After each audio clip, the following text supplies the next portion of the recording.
shumë njerëz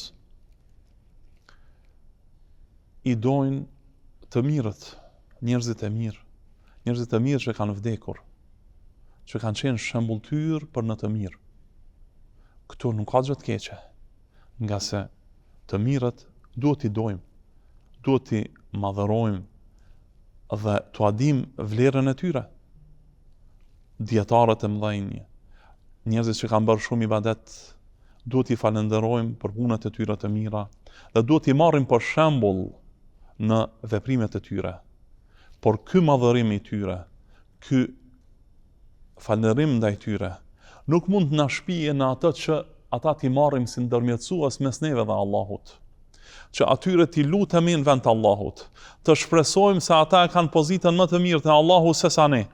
Dhe kemi nevojë për ta, nga se ata janë më të mirë te Allahu, që ata t'i luten Allahun në vend tonin. Jo, nuk kemi nevojë për ndërmjetësues. Njerëzit e mirë i falenderojmë, bëjmë dua për ta, lutemi për ta. Ata të cilët kanë vdekur, apo janë të gjallë njerëz të mirë, kanë nevojë për duan tonë, kanë nevojë për lutjet tona për ta, nuk kanë nevojë që atyre t'i lutemi bashkë me Allahun apo në vend të Allahut.